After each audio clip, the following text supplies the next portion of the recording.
Hey, how's it going, everybody? This is Mike. It's Monday. That means another movie from A to Z. And today, the letter H stands for Holiday. Holiday from 1938, Columbia Pictures, directed by George Cukor, starring Cary Grant and Katharine Hepburn. And when people talk about the golden age of Hollywood films, this is the kind of thing they're talking about. Interestingly enough, as beautiful as this movie is, I just found out when I was reading about it that it was not a financial success when it came out, although the critics liked it. So that's kind of odd, but I'll tell you why in a minute. Okay, so Cary Grant plays a guy named Johnny Case, who comes from very humble beginnings, lost his parents when he was quite young, and he's done nothing but work his entire life. He's now 30 years old. He's done everything in the book, from blue-collar jobs to now being working as an investor, and he's making money. He's doing very well, so he has a knack for it. So while he's on a vacation in Lake Placid, New York, he meets and falls in love with this beautiful young woman named Julia Seton, played by an actress named Doris Nolan. And it's a whirlwind courtship, and they decide they want to get married, right? And he knows very little about her, but he's already told her about his dreams and what he would like to do with his life. He would like to take what he calls a holiday from working for a while, take the money that he's already earned, which I guess is quite substantial, and just take a few years off and decide what comes next and just enjoy life for a couple of years. So that's his big dream. He's very serious about it.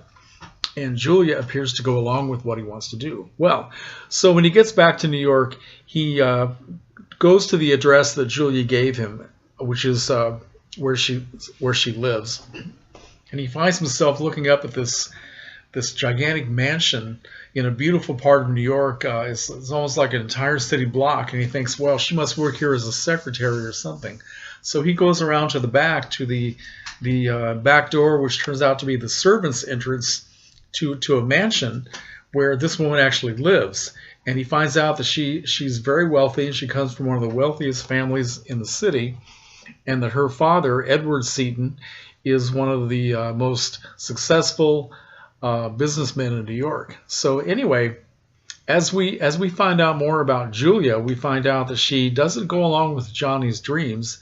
She wants very much for him to lead a very conventional life as a businessman and be a lot like her father. In fact, worked in the father's bank. So, but we also meet Julia's younger sister, Linda, played by Katharine Hepburn, who doesn't like the kind of life that she's been given by her father, and she feels very trapped by it. She loves her father, she loves her sister, and her brother, played by Lew Ayres, who is an alcoholic, not a very successful young man, because he's also very depressed about the life he's living, being trapped in this mansion, which is like living in a museum. And when Linda meets Johnny, she tells her sister, don't let this guy go. Do you realize that finally some life has walked into this house?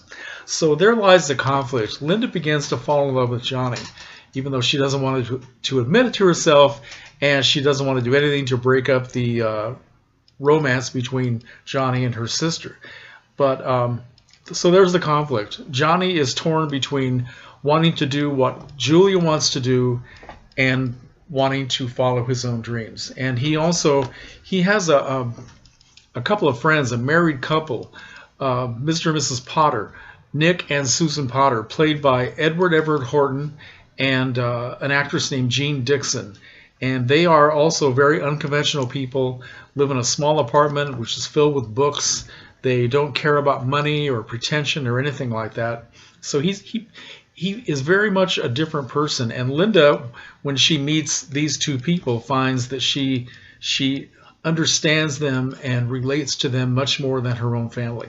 So I've already told you way too much. I don't want to give it too much away. There are a lot of surprises and a lot of great dialogue, and you know, the dialogue comes fast and furious. Nobody in the world ever talked faster than Katharine Hepburn. And, you know, I'm not such a big fan of Katharine Hepburn, but when she gets it right, she really gets it right. And this is terrific. The two of them work very well together. They've made other films together.